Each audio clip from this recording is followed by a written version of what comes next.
Shikues të nderuar, Talpo Televizioni ju përshëndes, ju ftoj të ndiqni edicionin informativ të lajmeve. Vizita e kryeministrit Edi Rama në Gjirokastër u shoqërua me deklarata nga ana e tij për integrimin dhe zhvillimin ekonomik të vendit, por në terren problematikat vijojnë të mbeten të njëjta. Qyteti i Gjirokastrës vijon të përballet me largimin e të rinjve, mungesën e vendeve të punës dhe një ekonomi të brisht, e cila nuk mbështet kryesisht të rinjt, ata të cilët prej kohësh tashmë po largohen nga qyteti, e ndërsa turizmi sezonal, aty ku mbetet e vetmja shpresë për zhvillim ekonomik, vijon të hasi problematika. Për shumë banor, vizitat të tilla beten vetëm simbolike, ndërsa nevojiten politika konkrete dhe investime të qëndrueshme për të ndalur zbrazjen e qytetit. Kreu i qeverisë shqiptare Edi Rama ishte i pranishëm në Asamblenë e Partisë Socialiste të Shqipërisë në Gjirokastër, ku në fjalën e tij u ndalë procesi i integrimit të vendit në Bashkimin Evropian. Ai theksoi se Partia Socialiste mbetet boshti kryesor i këtij procesi, duke nënvizuar dhe rritjen ekonomike që Shqipëria sipas tij ka njohur që prej vitit 2013, kur kjo forcë politike mori drejtimin e qeverisë, ndërsa ai u shpreh se ka përfunduar faza e parë e analizave dhe riportëritjes së organizatave socialiste. Procesi do të vijojë me zgjedhje kryetarëve të njësive. Në vijim ai theksoi rëndësinë e vetdijes së antarësisë për momentin delikat që po kalon vendi në rrugën drejt integrimit evropian. Sipas kryeministrit, ndonsa Shqipëria është më pranë se kur antarësimit, faza përmbyllëse e negociatave mbetet më e vështire dhe kërkon angazhim maksimal, pasi kërkon përmbushjen e sër kriteresh dhe reformash thelbësore. Por vizita e Edi Ramës në Asamblenë e Partisë Socialiste të Shqipërisë në Gjirokastër u shoqërua me mesazhe për integrimin evropian dhe përparimin ekonomik, ndërsa në terren realiteti i qytetit historik mbetet i pandryshuar për shumë banor. Prej vitesh Gjirokastra përballet me një fenomen të dukshëm, kurjen masive të popullsisë dhe bushatisjen graduale të lagjeve kryesore. Të rinjt largohen drejt kryeqytetit apo jashtë vendit në kërkim të mundësive më të mira, ndërsa ekonomia lokale mbështetet kryesisht në një turizëm sezonal që nuk arrin të krijojë stabilitet afatgjatë ekonomik. Deklaratat për rritje ekonomike në nivel kombëtar shpesh nuk reflektohen në qytete të vogla, e kryesisht si qarku i Gjirokastrës. Bizneset e vogla ankohen për mungesë klientele gjatë pjesës më të madhe të vitit, ndërsa fermerët përballen me kosto të larta dhe treg të paqëndrueshëm. Investimet publike janë të përqendruara më shumë në projekte fasad se sa në zhvillim të qëndrueshëm ekonomik, duke bërë që një pjesë e mirë e parave të donatorëve apo edhe të fondeve të shkojnë në drejtim të paditur.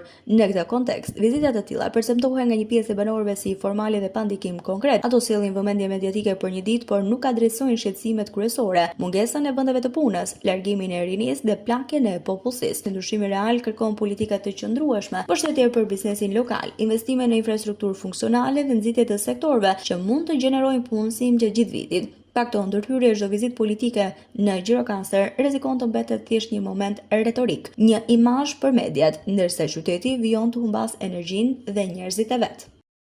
Njemi këto momente me zhvillimet kryesore nga vendi.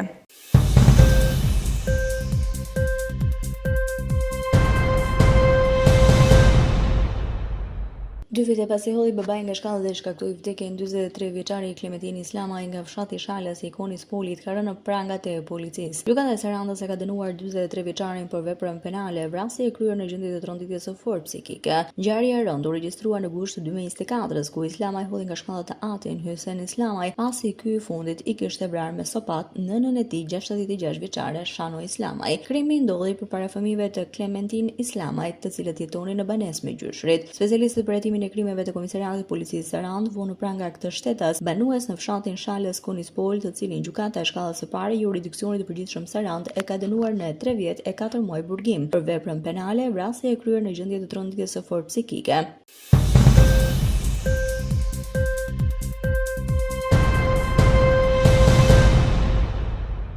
Prokuroria e Gjirokastrës ka përfunduar hetimet dhe ka dërguar në gjyq një shtetas të dyshuar për pastrim parash. Sipas organit të akuzës bëhet fjalë për shtetasin Adon Vita, i cili dyshohet se ka përfituar të ardhura nga aktivitetet të palishme në Mbretërinë e Bashkuar. Këto të ardhura sipas hetimeve janë investuar në pasuri të paluajshme në qytetin e Sarandës. Janë sekuestruar 2 apartamente dhe një auto mjet luksoz si pjesë e pasurisë së dyshuar. Dyshohet se përmes këtyre investimeve janë kryer veprime për të fshehur origjinën e të ardhurave. Prokuroria thekson thonë se janë ndërmarrë hapa konkret për të parandaluar pastrimin e parave. Në kuadër të hetimeve është vendosur sekuestro preventive mbi pasuritë e shtetasit në fjalë. Nga hetimet paraprake për procedimin penal numër 13 të vitit 2022 rezultoi se ky shtetas ka siguruar pasuri të paluajshme nga të ardhurat nga veprimtaria e palishme në Mbretërinë e Bashkuar nëpërmjet investimit në pasuri të paluajshme në qytetin e Sarandës, si dhe blerjes së automjetit Mercedes-Benz, me të cilin ushtron aktivitetin e shërbimit transport udhëtarësh. Ky shtetas rezultoi se ka kryer veprime financiare me qëllim shmange nga raportimi sipas legjislacionit për parandalimin e pastrimit të parave, arsye për të cilën po procedohet penalisht. Në funksion të hetimit me kërkesën e prokurorisë pranë gjykatës së shkallës së parë të jurisdiksionit të përgjithshëm Gjirokastër u caktua sekuestro preventive mbi pasuritë që i përkasin këtij shtetasi, si pasuria llojit apartament rruga 1 Maj në Sarandë, apartament në rrugën 1 Maj në Sarandë dhe një autovetur Mercedes-Benz. Në vim, prokuroria pranë gjykatës së shkallës së parë të jurisdiksionit të përgjithshëm Gjirokastër shpreh angazhimin e plot për vijimin e hetimeve të grup veprave që lidhen me pasurimin e palishëm nëpërmjet marrjes së masave për sekuestrimin dhe konfiskimin e tyre.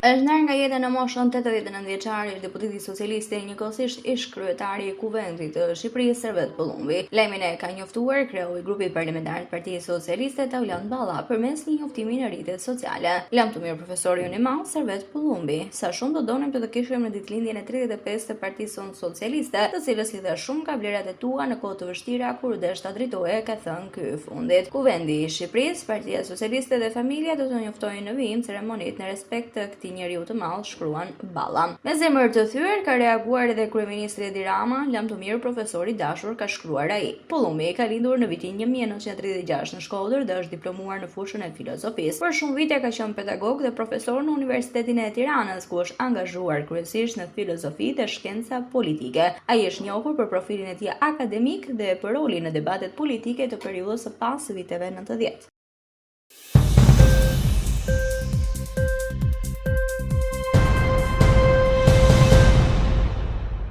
Sezoni turistik në vend është rrezikuar seriozisht për shkak të moshkonjave. Rritja e shpejtë e temperaturave ka sjellë përhapjen e tyre në të gjithë vijën bregdetare, por edhe në zonat të tjera urbane, përfshirë këtu edhe Gjirokastrën. Sezoni turistik është i rrezikuar nga mostrajtimi i insekteve. Turistët sot vuajnë pikërisht këtë vështirësi, thon ekspertët e higjienës në vendin tonë. Procesi i dezinsektimit nuk ka nisur ende, ndërsa ekspertët vlerësojnë se periudha kohore ku ai duhet të ishte kryer është tashmë në limite, pasi me ndryshimet klimatike të viteve të fundit ai duhet të niste që në periudhën e shkurtit. E mira është që trajtimi të fillojë menjëherë sapo rriten temperaturat mbi temperaturën 10 gradë Celsius, ndërsa në Shqipëri kjo që duhet të ndodhte në muajin shkurt nuk ka ndodhur ende.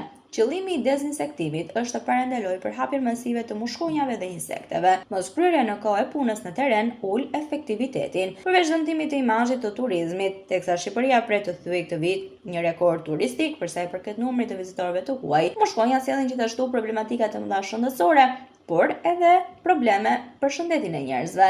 Komisioni i Prokurimit Publik nuk i ka shqyrtuar ende kërkesat duke shkaktuar vonesa. Deri më tani, institucionet përgjegjëse nuk kanë dhënë asnjë sqarim dhe garanci nëse puna në teren do të nisë brenda fateve kohore që rekomandojnë ekspertët e fushës. Ndonse, operatori i blerjeve të përqendruara ka shpallur kompanisë fituese, ndërsa procesi i dezinsektimit ka ngecur.